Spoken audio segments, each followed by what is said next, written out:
Ahora vamos a comenzar a estudiar algunas de las soluciones explícitas a las ecuaciones de Friedman.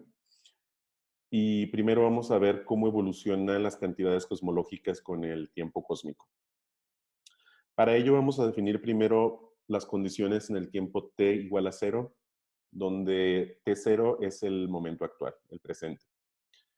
Y como recordamos de la lámina anterior o de lo que vimos justamente antes, tenemos esencialmente tres componentes materiales, digamos, o energéticos que vamos a considerar en la evolución del universo. Por un lado, la materia, que va a estar dada esencialmente por el parámetro de densidad omega m sub 0 para el momento presente. Vamos a tener el parámetro de densidad de la constante cosmológica, que va a estar dado por omega lambda sub 0 también. Recordemos que sub 0 siempre es el momento presente. Y vamos a tener omega de radiación, que va a estar dado en términos también de la densidad de radiación dividido por la densidad crítica, como en todos los otros casos. Todos los omega, recordemos, son adimensionales y miden la densidad de energía de cada uno de los componentes respecto de la densidad crítica, que definimos también antes. Y a la suma de los tres componentes los vamos a llamar omega solo, y va a ser la densidad el parámetro de densidad de energía total. Es la suma de todos los componentes materiales, si queremos llamarlos así, del universo. Y utilizando esa definición de densidad de energía total, podemos definir entonces el parámetro de densidad de energía de curvatura. Y simplemente lo vamos a definir como 1 menos el parámetro de energía total. Entonces, en otras palabras, la suma del parámetro de energía total y el parámetro el parámetro de densidad de energía total y el parámetro de densidad de energía de curvatura, la suma de ambos debe ser siempre igual a 1, por definición. Esa es una definición que vamos a usar si se quiere, para cerrar las ecuaciones, para que tengan consistencia. Y con esa definición, entonces, podemos encontrar cuánto vale el parámetro de densidad de curvatura a partir de las ecuaciones de Friedman, como las teníamos en la lámina anterior. Y queda esencialmente de esta forma, en función de la asignatura de la curvatura, que recordemos que puede ser +1 para un universo con curvatura positiva, -1 para un universo de curvatura negativa, y 0 para un universo de curvatura 0, para un universo plano. Y podemos ver aquí directamente de esta definición por qué es así. Cuando el parámetro de energía total vale 1, nos queda aquí 1 menos 1, nos queda 0, y por lo tanto la densidad de curvatura, el parámetro de densidad de curvatura es 0, idénticamente, y el universo es plano, entonces. Cuando omega sub 0 vale más de 1, entonces aquí nos queda un término positivo, y entonces, debido a este signo negativo y a la definición de la curvatura que acabamos de dar, vamos a tener un universo con curvatura positiva. Y cuando tenemos omega 0 menor a 1, vamos a tener el caso de un universo de curvatura negativa. Y aquí podemos también intuir por qué definimos la densidad crítica, porque la densidad crítica es tal que entonces se cumplen esas definiciones. Cuando la densidad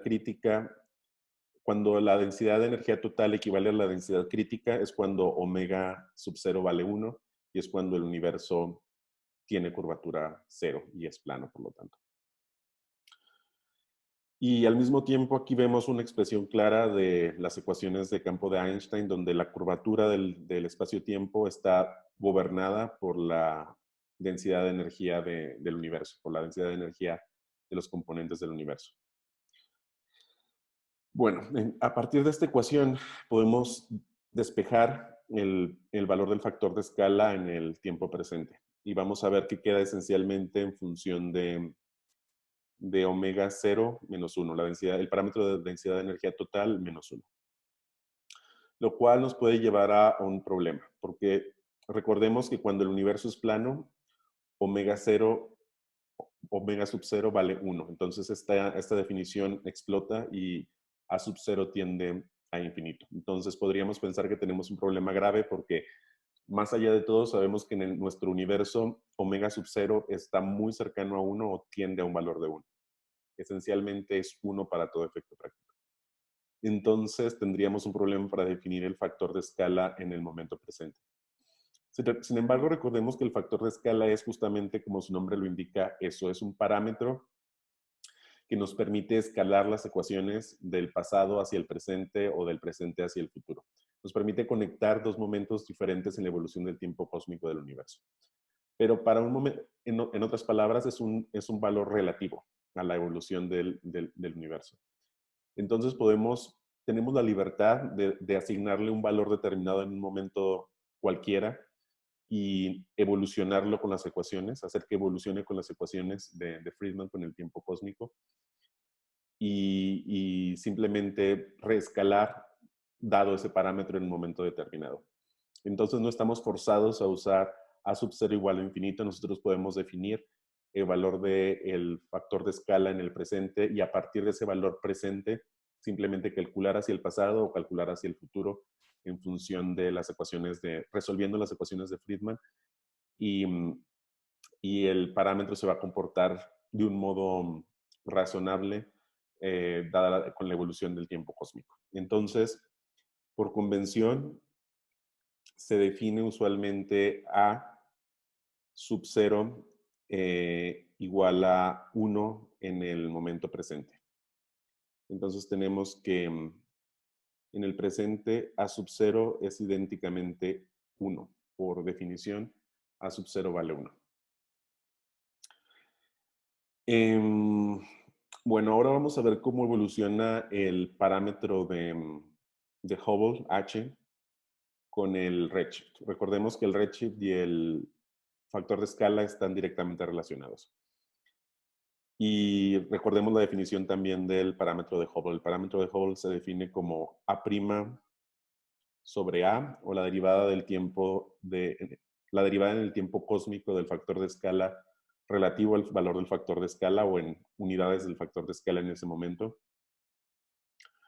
Y vamos a escribir por definición la evolución vamos a descomponer la evolución del redshift, de la constante de Hubble, del factor de Hubble con el redshift en dos términos. Primero, un término que va a ser el valor presente, h sub 0, la constante de Hubble propiamente dicha, y una función e del redshift, e de z.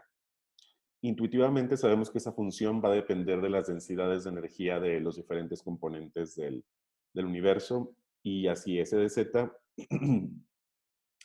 va a depender de cada una de las componentes que conforman el universo, omega de radiación, omega de materia y omega de la constante cosmológica y también de la omega de curvatura, que bueno, también la podemos escribir como 1 menos la densidad de energía, el parámetro de densidad de energía total por la definición que tenemos aquí arriba.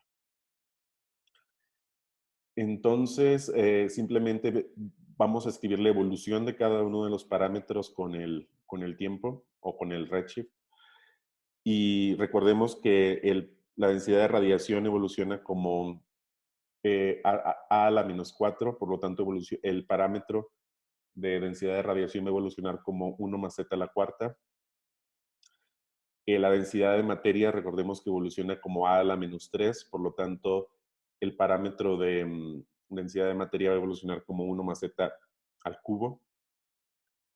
Y de la ecuación de aquí arriba podemos ver que la densidad de curvatura evoluciona con el inverso de a cuadrada y por lo tanto va a evolucionar como 1 más z al cuadrado. Y bueno, por la definición de constante cosmológica, recordemos que la densidad de lambda no evoluciona con el factor de escala y de nuevo aquí no va a evolucionar con el redshift. Entonces tenemos un término de orden 4, el de radiación, un término de orden 3, el de materia, un término de orden 2, el de curvatura, y un término de orden 0, el de la constante cosmológica, y todo va todo es raíz cuadrada de eso, todo a la 1 media. Y por supuesto, podemos definir la evolución de la densidad de energía total en función del tiempo cósmico, que por definición va a ser la evolución de la densidad de energía en el tiempo t, la densidad de energía total en el tiempo t, dividido por la densidad de energía crítica en el tiempo t. Y podemos ver además cómo evolucionan cada una de las componentes respecto al redshift. Esencialmente, vamos a escribir ahora la evolución de los diferentes componentes del universo con el redshift relativos a esta ecuación que definimos aquí, esta función del redshift, para dejar todo en los mismos términos. Simplemente es un despeje, digamos, de esta ecuación. Entonces, simplemente vamos a ver que por la pura definición que estamos viendo de la evolución del el parámetro de Hubble y por la definición que teníamos de las ecuaciones de Friedman, vemos de inmediato que omega lambda va a evolucionar de esta forma. Esencialmente, el valor presente dividido por la función cuadrada, e cuadrada de z. Omega de materia va a evolucionar como el valor presente por 1 más z al cubo, como viene aquí, que es esencialmente este término de aquí, dividido por el total, digamos, por e cuadrada de z. Y omega de radiación, por supuesto, evoluciona como omega de radiación presente por 1 más z a la cuarta, dividida por el cuadrado de e de z. Y bueno, regresando un poco a la definición que dimos hace algún tiempo del parámetro de desaceleración, solo para escribir los términos ya definimos cómo evoluciona el primero de los elementos de aquella expansión de Taylor que hicimos en términos de el factor de escala y luego del redshift, que es la constante de Hubble o el parámetro de Hubble. Ahora queremos ver cómo evoluciona, cómo se define el parámetro de desaceleración en términos de las definiciones que hemos propuesto ahora. Y dado que en el presente las componentes fundamentales de la densidad de energía del universo son la materia y la constante cosmológica, la radiación es muy pequeña relativa a las dos, nos va a quedar esencialmente que el parámetro de desaceleración va a ser igual a el parámetro de densidad de materia sobre 2 menos la densidad de la energía oscura. Y de ahí podemos ver de dónde viene su nombre, porque cuando no se sabía, cuando se suponía que la energía oscura era cero o la constante cosmológica valía cero, este término es cero, entonces el parámetro de desaceleración nos daba positivo y por eso desaceleración nos indicaba qué tan rápido se estaba desacelerando el universo. Y estaba dado esencialmente por la densidad de materia del universo, un medio, esencialmente. Bueno, si omega, en el caso de que la densidad de materia fuera la densidad de energía total, despreciando la radiación, y fuera 1 en un universo plano, entonces Q sub 0 nos quedaría un medio directamente. Pero lo que vemos cuando se descubrió que omega lambda o la constante cosmológica es distinta de 0 y aún más es mayor a omega m sobre 2, entonces nos queda negativo el parámetro de desaceleración y en realidad tenemos un universo que acelera. O sea, ese parámetro de desaceleración al ser negativo se podría definir en términos de un parámetro de aceleración, pero como nadie sabía en ese momento que eso iba a pasar, se quedó con el nombre de parámetro de desaceleración y definido en esos términos. Y bueno, finalmente podemos dar una evolución de la densidad de energía total con respecto al redshift, así como dimos una con respecto al tiempo cósmico. Y la podemos definir por simplificar de esta forma en términos de omega, densidad de energía total menos 1. Y va a ser esencialmente la densidad de energía total menos 1 en el presente, que es lo que aparece en todas las ecuaciones en esta ecuación esencialmente del factor de escala, por eso la escribimos de esa forma. Y va a evolucionar como 1 más z al cuadrado dividido por la función e de z que hemos definido al cuadrado. De nuevo, es lo que tenemos acá en la definición de la función misma. Aunque con signo cambiado, evidentemente, pero no cambia la evolución como tal. Digamos, cambia el signo porque es la evolución esencialmente del omega de curvatura, pero el factor 1 más z al cuadrado se queda. Cambia esencialmente el signo. Y bueno, lo que vamos a continuar viendo en las siguientes láminas más, lo que vamos a ver enseguida es esencialmente el universo dominado por radiación. Y vamos a ver cómo se comportaba en ese momento el universo temprano, que era cuando la radiación era mucho más importante que la materia o que la constante cosmológica. Ahora vamos a explorar otra solución explícita a las ecuaciones de Friedman. Esta en el caso de la época dominada por radiación. Recordemos que, como habíamos dicho antes, al principio de la evolución del universo, las temperaturas eran muy altas y la componente dominante de la densidad de energía era la de radiación, debido a que evoluciona como T a la cuarta potencia o va como T a la cuarta potencia. Bueno, T, temperatura en este caso. Y entonces esta época va a ser cuando el redshift sea mucho mayor al redshift de equivalencia. Recordemos que el redshift de equivalencia es cuando la densidad de energía en radiación y de materia son iguales. Y en general esto va a ser cierto para redshift mayores a 10 a la 5 y para un tiempo que va de 0 a 10 a la 10 segundos aproximadamente.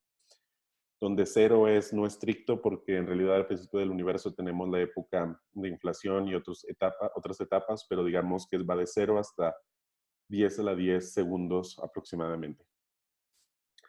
Bueno, aquí reproducimos las ecuaciones de Friedman, que básicamente nos dan la evolución del factor de escala con el tiempo o del parámetro de Hubble con el tiempo cósmico. Y está, bueno, dado por las diferentes, la evolución está dada por las diferentes componentes de energía del universo. En este caso, vamos a tomar la componente de densidad de energía en materia como 0, la densidad de energía en la constante cosmológica también como 0, y lo vamos a resolver para un universo con curvatura igual a 0, que es similar a nuestro universo.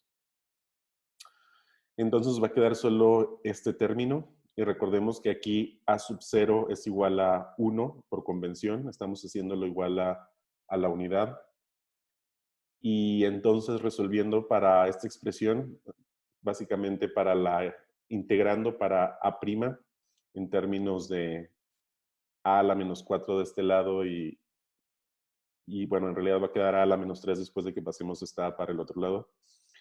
Nos va a quedar una solución de este tipo, donde la evolución de la expansión o del factor de escala, si se quiere ver así, va a ir con el tiempo cósmico a la 1,5.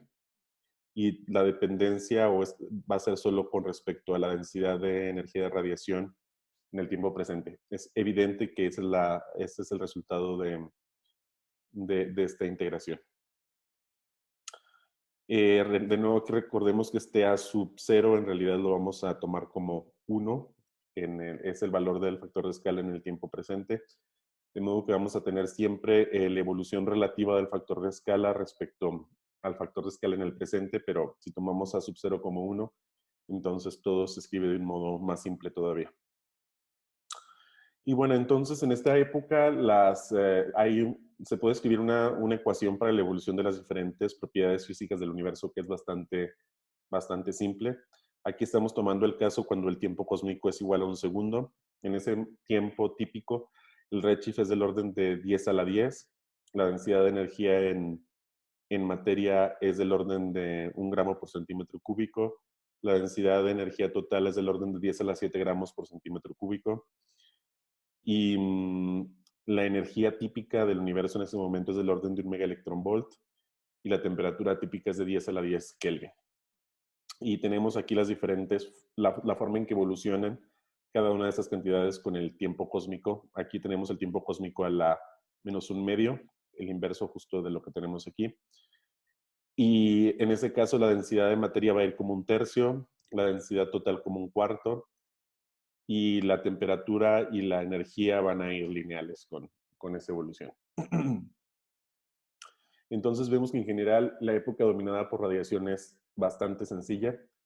Y ahora vamos a ver enseguida qué ocurre cuando tenemos el caso ya dominado por materia y en los diferentes casos donde tenemos una constante cosmológica o no tenemos una constante cosmológica. La solución que vamos a ver ahora va a ser la de la época dominada por materia con una constante cosmológica igual a cero. En este caso, de nuevo, por la misma razón que dijimos en el caso anterior, ahora z va a ser mucho menor al redshift de equivalencia. Y vamos a tener entonces una expresión que va a depender esencialmente de la componente de densidad de energía de materia. Nos va a quedar las ecuaciones de Friedman se van a simplificar a esta ecuación, donde vamos a tener la dependencia en el parámetro de densidad de energía en materia y la dependencia de la curvatura. Ahora, el primer caso que vamos a analizar es cuando la curvatura es igual a cero, cuando el universo es plano. Y en este caso el universo se conoce, este modelo se conoce también como el caso Einstein de Sitter, fue una de las primeras soluciones que se encontraron a las ecuaciones cosmológicas.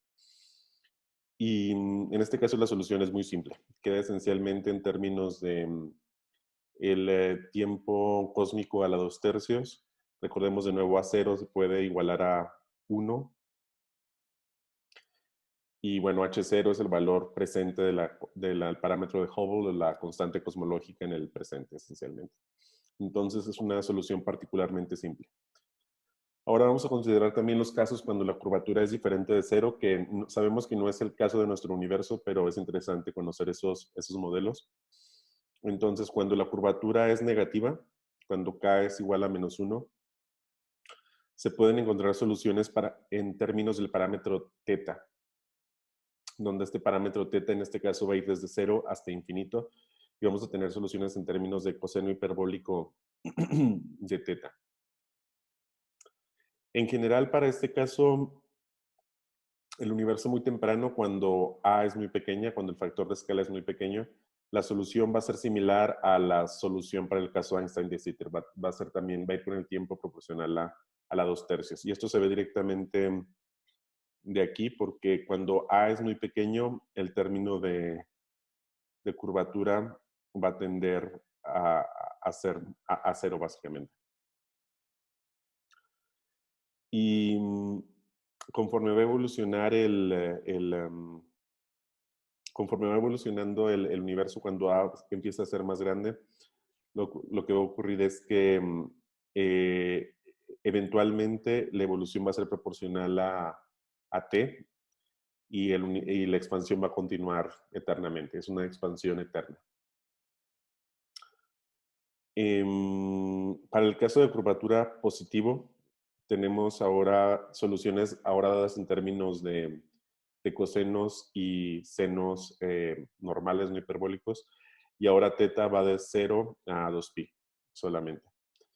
Para este caso, de nuevo, el universo comienza con una expansión similar al caso Einstein de Sitter, con A proporcional a T a la 2/3, pero en este caso, eventualmente, el universo alcanza un tamaño máximo, dado por esta expresión que tenemos aquí, en términos esencialmente del parámetro de densidad de materia, y un tiempo máximo, que también está dado por esta expresión de aquí. Y después de eso el universo recolapsa. Entonces, en este caso tenemos un universo que tiene una fase de expansión y luego una fase de contracción. Y estas soluciones para el caso dominado por materia son, en cierto modo, las soluciones clásicas, las soluciones digamos, que se tenían antes de que se conociera que el universo tiene una constante cosmológica distinta de cero. Y por eso solía hablarse del universo abierto y el universo cerrado. Y bueno, se tenía la solución de expansión eterna, la solución de recolapso y bueno, la solución de Einstein de Sitter. Esas eran las soluciones clásicas a la cosmología durante la mayor parte del siglo XX. Ahora, no vamos a profundizar más en la parametrización en este término, en este ángulo teta por ahora, pero luego, un poco más adelante, lo vamos a ver más a detalle. Cuando entremos a la parte de perturbaciones en el régimen lineal, vamos a ver más a detalle, vamos a hablar más a detalle de ese parámetro teta también. Bueno, a continuación vamos a seguir viendo otros modelos ahora con una constante cosmológica y vamos a ver cuáles son sus soluciones. Ahora vamos a ver el caso de un universo que tiene una constante cosmológica mayor a cero, pero vamos a ver el caso plano solamente. Ese sería el caso más similar a nuestro universo. Nos vamos a centrar en la época cuando el redshift es mucho menor al redshift de equivalencia, o sea, cuando ya hemos pasado por la etapa dominada por radiación y hay dos componentes fundamentales en la densidad de energía del universo. Por un lado, la densidad de energía en materia y por otro lado, la densidad de energía de la constante cosmológica. Y este sería el caso básico de nuestro universo, por ejemplo. Este sería la época, esencialmente nuestro universo movimos desde redshift menores a 10 a la 4 para acá, básicamente. Y vemos que el caso más simple es cuando se considera un universo sin materia. Ese es el caso que se conoce como el universo de De Sitter. Si suponemos que omega mater es cero, entonces la solución está dada directamente por una expansión exponencial, como se muestra en esta ecuación. Evidentemente no es un caso realista. Sabemos que el universo tiene materia, no solo la energía de vacío, pero nos sirve para entender cómo evoluciona un caso sin materia y solo con energía de vacío, o solo con la constante cosmológica o energía oscura. Esencialmente una expansión exponencial. Bueno, entonces dijimos que este caso no era realista, así que no lo vamos a considerar más, pero la solución para el caso realista, donde sí tenemos tanto materia como energía de vacío, como la constante cosmológica, está dada por esta ecuación. Recordemos que en este caso, como el universo es plano, la suma de omega mater, omega m más omega lambda debe ser igual a 1. Siempre debe ser igual a 1. Y la constante cosmológica siempre es positiva. Entonces, haciendo esas consideraciones, nos queda una solución como la que se muestra aquí. Va a ser una solución en términos del cociente entre la densidad de energía de materia y la densidad de energía de la constante cosmológica, omega m y omega lambda. Y va a estar modulada por esta expresión que se encuentra en este seno hiperbólico. Esta solución evoluciona proporcional el tiempo a la 2/3 cuando el tiempo es pequeño, y conforme el tiempo se va haciendo más grande comienza a volverse más parecida a la solución exponencial. Entonces vamos a tener como una solución similar al universo de Einstein de Sitter inicialmente, el que vimos en la lámina anterior, y eventualmente un universo más parecido a un universo de Sitter. Lo cual es interesante porque, bueno, es bastante obvio porque al principio la componente dominante va a ser la componente de materia, lo vemos claramente en la expresión, porque va como 1 sobre A al cubo, o sea, cuando A es muy pequeño, recordemos que A sub 0 en general lo vamos a parametrizar como 1, entonces siempre vamos a tener 1 dividido por el valor de A. Cuando A es muy pequeño, este término va a ser muy grande. El inverso de 1 sobre el valor muy pequeño que tengamos ahí de A va a ser un valor grande, y elevado al cubo va a ser aún más grande. Entonces el término de lambda va a ser despreciable. Y por lo tanto el universo va a comportarse como un universo de Einstein de Sitter, cuya evolución es t a la 2/3. Pero conforme pase el tiempo y vaya ocurriendo el proceso que decíamos de dilución de la densidad de energía de la materia, y comience a dominar la densidad de energía de la constante cosmológica, se va a ir pareciendo cada vez más a un universo de Sitter. Y eventualmente va a dominar el universo de De Sitter y va a ser una expansión exponencial. Entonces vemos cómo esencialmente se juntan las dos soluciones que vimos para el universo, los dos casos planos que vimos en las últimas dos láminas, el universo de solo materia y el universo solo de vacío, digamos, de la constante cosmológica. Igual se puede ver también aquí mismo de la ecuación, porque es claro que eventualmente A va a ser más cercano a 1, y cuando nos vayamos acercando al presente, el cociente entre A0 y A va a ser cada vez más cercano a 1, y eso se va a aproximar cada vez y eso al cubo va a ser cada vez más pequeño y va a comenzar a dominar completamente el término de omega lambda, que es lo que ha ocurrido en nuestro universo recientemente. Y bueno, vamos a ver a continuación una última solución explícita y luego vamos a pasar ya al siguiente tema, que va a ser horizontes. Finalmente vamos a ver el caso donde tenemos una constante cosmológica distinta de cero y el universo tiene curvatura o no es plano. Primero vamos a considerar el caso, o en general vamos a considerar el caso donde la densidad de energía en radiación no es importante, o sea, el redshift es mucho menor que el redshift de equivalencia. Y en este caso las ecuaciones de Friedman quedan de esta forma. Dependen esencialmente, la evolución del factor de escala depende del parámetro de densidad de energía en materia, el parámetro de densidad de energía de la constante cosmológica y la densidad de energía o el parámetro de densidad de energía de la curvatura o el equivalente. Recordemos que en este caso, para la materia el factor de escala va, o más bien la materia evoluciona con el factor de escala a la menos 3 y la curvatura con el factor de escala a la menos 2. Lo importante es que podemos reescribir esta ecuación que realmente parece muy complicada y que, bueno, de hecho lo es, la podemos reescribir en términos de un sistema newtoniano. De modo tal que del lado izquierdo tenemos esencialmente una especie de energía cinética, un medio de la velocidad al cuadrado. Y del lado derecho vamos a tener un potencial dado por lambda x cuadrada y 1 sobre x. Y la energía total que va a ser menos kappa. La sustitución que estamos haciendo para conseguir esto se muestra en esta línea. X va a ser la trayectoria que sigue la partícula imaginaria con la que estamos trabajando, en este caso la evolución del universo. Y eso, X va a ser igual a la evolución del factor de escala relativo al factor de escala en el presente. Recordemos que en general el factor de escala en el presente lo vamos a igualar a la unidad para simplificar. Y dado que tenemos la libertad para hacer eso, entonces podemos decir que X es tal cual el valor del factor de escala en cualquier momento de la evolución del universo. Eta va a ser una especie de tiempo, un tiempo modificado, digamos, que va a estar modificado. Tenemos el tiempo cósmico modificado por la constante de Hubble en el presente y la raíz cuadrada de la densidad de materia, el, el, el parámetro de la densidad de energía en materia sobre 2. Lambda, como decíamos, va a ser parte del potencial y va a estar dado por el cociente de la densidad de energía en la constante cosmológica relativo a la densidad de energía en materia en el presente.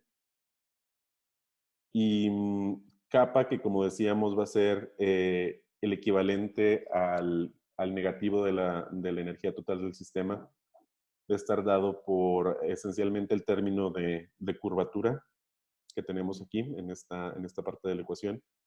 Donde K, recordemos, es la asignatura de la curvatura. Tenemos C cuadrada y tenemos dividido todo por el valor de la constante de Hubble y del factor de escala en el presente, que recordemos que es 1. Y también va a estar dividido por el parámetro de densidad de energía en materia en el presente. En otras palabras, kappa es esencialmente el cociente de la energía, entre comillas, de la curvatura y la energía en materia, esencialmente. Así como lambda es el cociente de la densidad de energía en la constante cosmológica relativa a la densidad de energía en materia. Así, en cierto modo, se podría escribir kappa como la densidad de energía en curvatura relativa a la densidad de energía en materia. Pero recordemos que esta densidad de energía en curvatura, si lo vemos como una densidad de energía, debe contrarrestar por definición el resto de todas las otras componentes de energía del universo, porque la curvatura debe ser proporcional a la cantidad de energía que hay en el universo. Entonces tiene sentido que eso sea proporcional a la energía total del sistema con el que estamos trabajando. Entonces decíamos, la energía total, epsilon es igual a menos kappa, y el potencial está dado por esta expresión. Menos 1 sobre x menos lambda x cuadrada. Es exactamente lo que tenemos aquí con el signo opuesto, obviamente. Y bueno, vamos a tener dos casos bien diferenciados. Cuando k es igual a menos 1, cuando la curvatura es negativa. Y en este caso vamos a tener lo que se puede llamar un universo abierto. El universo se expande para siempre. Su evolución es una expansión constante hasta el final del tiempo. Mientras que cuando k es mayor cuando k es igual a más 1, cuando la curvatura es positiva, tenemos dos casos bien diferentes. Bueno, tenemos tres casos, mejor dicho, bien diferenciados. Para ese caso va a haber un potencial máximo, un phi máximo, que va a estar dado por esta expresión y va a ser para el momento o para el factor de escala, si se quiere, máximo 1 sobre 2 lambda a la 1/3. Vemos cómo este máximo va a depender de lambda, que es esencialmente, como decíamos, el cociente entre la energía en la constante cosmológica o la energía en el vacío y la densidad de energía en materia.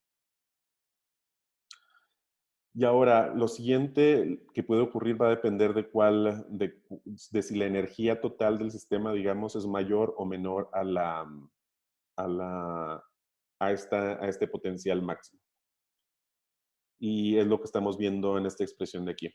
En este caso, cuando la energía total, digamos, del sistema es mayor al potencial máximo, es equivalente a decir que lambda es mayor a una cierta lambda crítica, donde la lambda crítica va a estar dada por esta expresión, esencialmente una función de la densidad de energía en materia y de la constante de Hubble.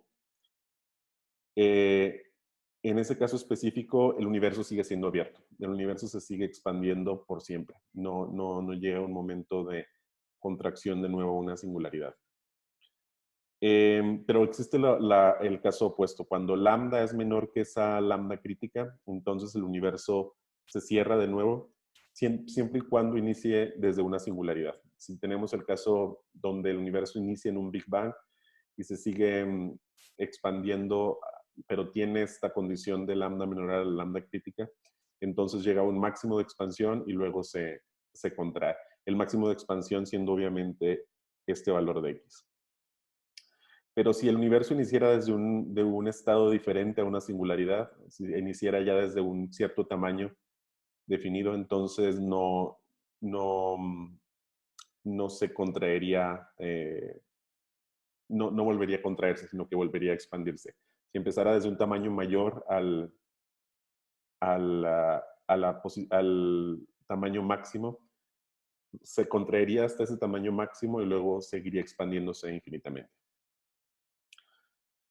Ahora bien, existe una tercera posibilidad, que lambda sea idéntico a la lambda crítica.